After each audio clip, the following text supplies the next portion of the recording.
Perkenalkan, nama saya Leona Saragi dengan NIM 11S24019. Pada kali ini saya ingin mempresentasikan tentang praktikum 9, yaitu dengan topik Basic and Advanced Sort. Di sini yang pertama ada tantangan. Tantangan yang pertama itu bubble sort linked list. Tantangan pertama ini kita memanfaatkan kode linked list dari praktikum yang sebelumnya dan menambah fungsi sorting menggunakan algoritma bubble sort.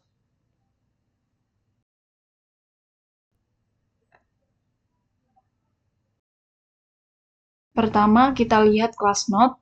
Class node di sini adalah unit terkecil dalam linked list. Setiap node-nya itu menyimpan dua hal, yaitu value yang berisi data integer dan next yang merupakan pointer ke node berikutnya. Ketika next ini bernilai 0, berarti node tersebut adalah node terakhir di dalam list.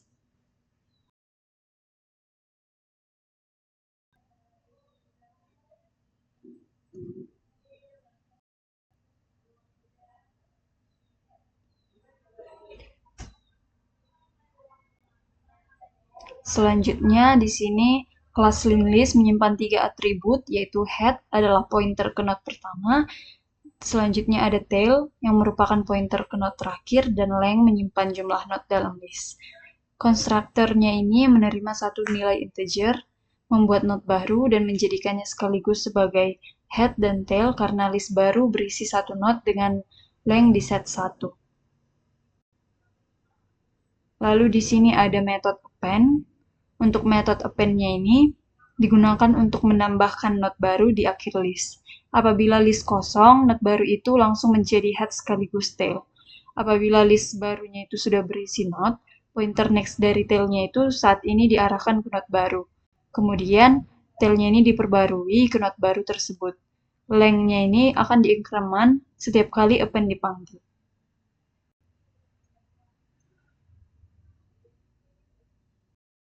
Untuk yang selanjutnya, ada metode print. Pada metode print ini digunakan untuk menampilkan seluruh isi list. Pointer temp dimulai dari head dan bergerak maju mengikuti pointer next hingga mencapai 0. Setiap nilainya itu akan dicetak, dan apabila masih ada node berikutnya, maka akan ditambahkan tanda panah sebagai pemisah visualnya.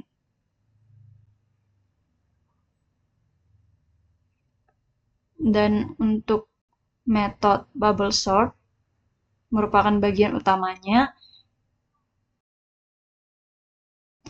Ada beberapa hal, yaitu yang pertama ada pengecekan awal. Apabila length-nya itu kurang dari atau sama dengan 1, metodenya itu akan langsung return karena list dengan 0 atau 1 elemen sudah pasti terurut dan tidak perlu diproses lagi. Yang kedua, ada penggunaan do while. Penggunaan do while di sini dengan flag boolean swap berbeda dengan bubble sort pada array yang menggunakan dua loop for bersarang. Implementasi pada linked list menggunakan outer loop do while. Flag swap diinisialisasi false di awal setiap iterasi luar. Apabila dalam satu pass penuh tidak terjadi pertukaran sama sekali, swap-nya itu tetap false dan loop do while berhenti karena listnya itu sudah terurut. Yang ketiga ada inner loop menggunakan while dengan pointer current karena linked list tidak memiliki indeks seperti array. Kita tidak bisa menulis current dengan indeks J dan current dengan indeks J plus 1. Sebagai gantinya, digunakan pointer current yang dimulai dari head dan bergerak maju mengikuti current.next.loop.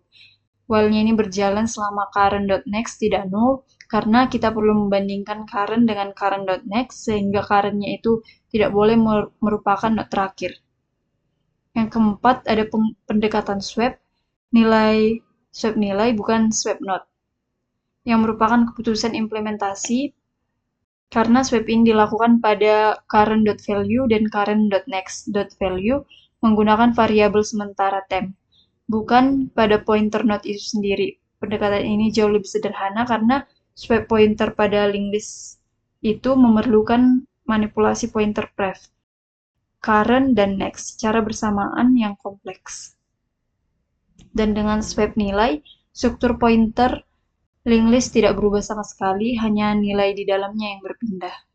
Untuk yang kelima, apabila terjadi pertukaran, swap di set true sehingga dualnya akan melakukan pass berikutnya, yang memastikan prosesnya itu akan terus berjalan hingga tidak ada lagi pertukaran yang perlu dilakukan.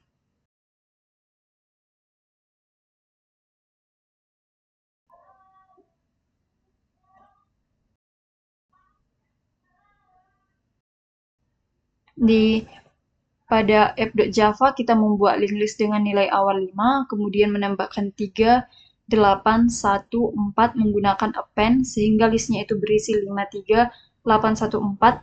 Setelah print sebelum sorting dipanggil bubble sort. Dan kemudian printnya itu kembali untuk melihat hasilnya.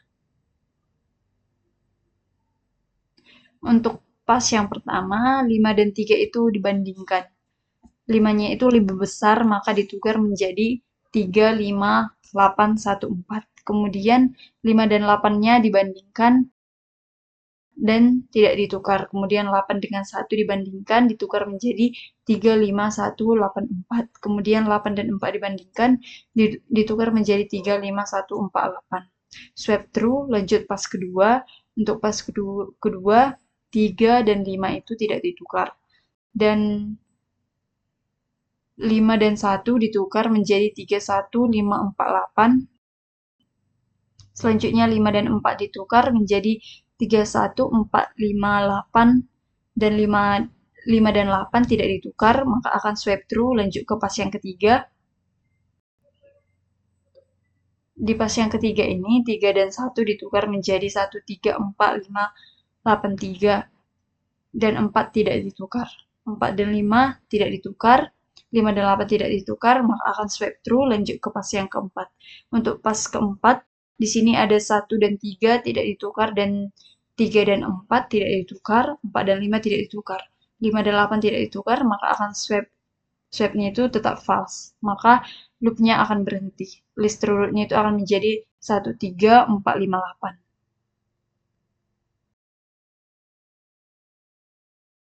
Berikut adalah tampilan outputnya setelah dikompil. Before sortingnya itu di sini ada 5, 3, 8, 1, 4. Dan after sortingnya itu ada 1, 3, 4, 5, 8. Untuk tantangan yang kedua,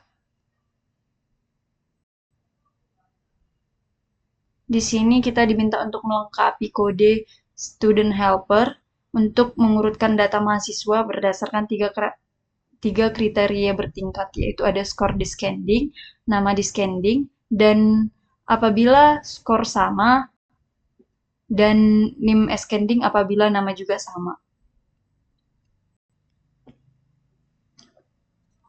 Di sini telah ada file student.java.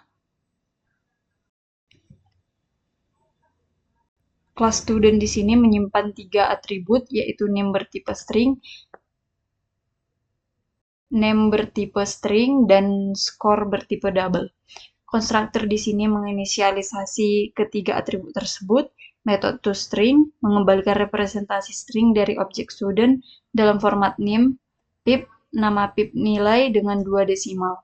Contohnya di sini ada 11S2409 pip Leona pip 85.00.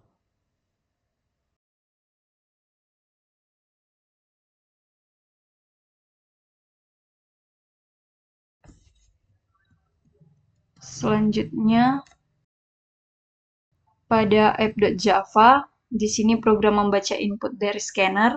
Baris yang pertama ini merupakan jumlah mahasiswa. Kemudian untuk setiap mahasiswa dibaca 3 baris secara berurutan, yaitu name, nama, dan nilai.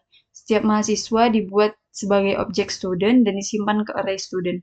Setelah semua datanya itu dimasukkan, ditampilkan data sebelum diurutkan. Kemudian student helper.sort ini dipanggil, lalu menampilkan data setelah diurutkan.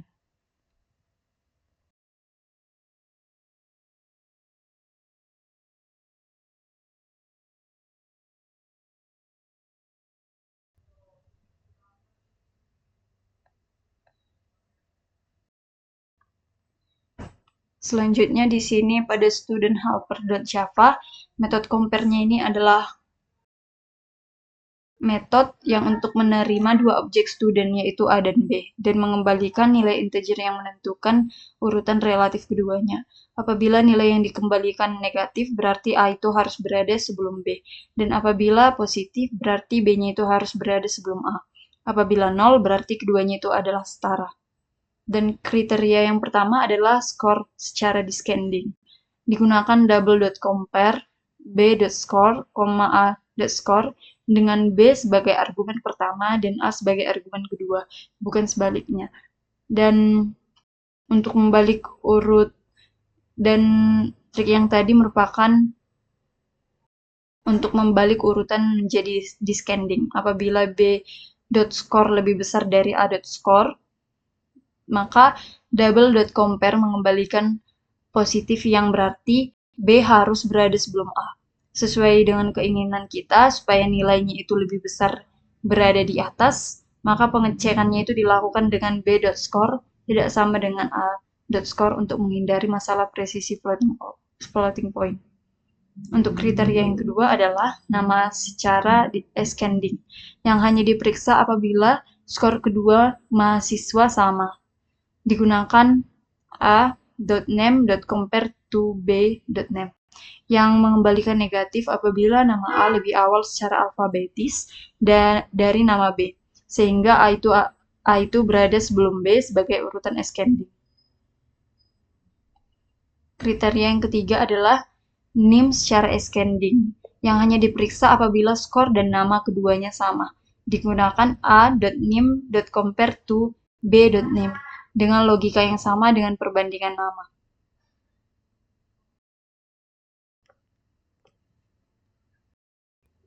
Untuk metode sort di sini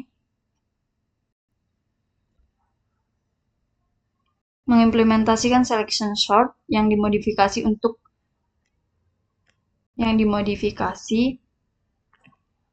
objek.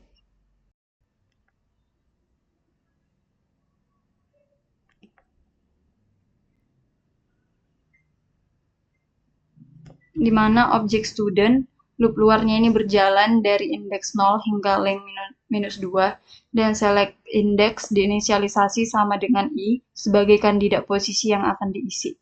Loop dalam mencari elemen yang seharusnya berada di posisi I dan memanggil compare. Dan apabila compare-nya ini mengembalikan nilai negatif, berarti student dengan indeks J ini seharusnya berada sebelum student indeks select index. Sehingga selected index ini diperbarui ke J. Setelah loop dalamnya itu selesai, apabila selected index-nya ini berada dari I, maka pertukarannya itu akan dilakukan menggunakan variabel sementara temp bersifat bertipe student. Dapat diperhatikan kalau swap di sini menukar seluruh objek student, bukan hanya nilai-nilainya, karena kita bekerja dengan array of object. Untuk metode print di sini menggunakan enhance for loop yang untuk mencetak setiap objek student ketika system.out.print lainnya ini dipanggil sebagai objek student. Dan Java-nya itu akan secara otomatis memanggil method toString dari objek tersebut sehingga outputnya itu ditampilkan dalam format name, pip, nama pip, nilai.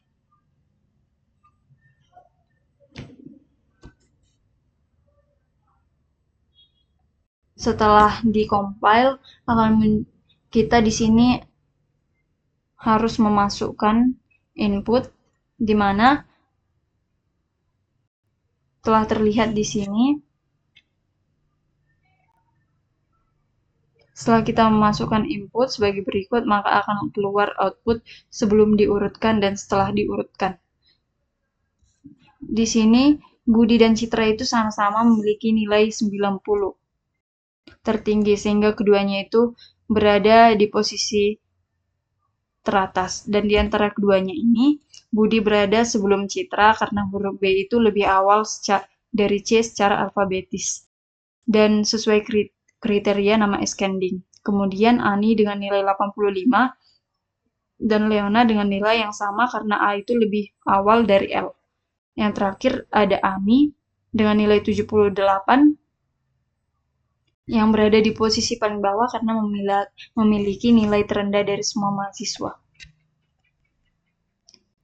Dari kedua tantangan ini dapat disimpulkan kalau yang pertama, algoritma bubble sort ini dirancang untuk array yang diadaptasi ke linked list dengan penyesuaian cara mengakses elemen melalui pointer dan menggunakan flag boolean untuk mendeteksi kapan listnya itu sudah terurut. Yang kedua, algoritma selection sort dapat diperluas untuk mengurutkan objek berdasarkan banyak kriteria bertingkat dengan memisahkan logika perbandingan ke metode komputer sendiri, sehingga kodenya itu tetap terstruktur dan mudah dimodifikasi apabila kriterianya itu berubah. Demikian presentasi dari Praktikum 9. Terima kasih.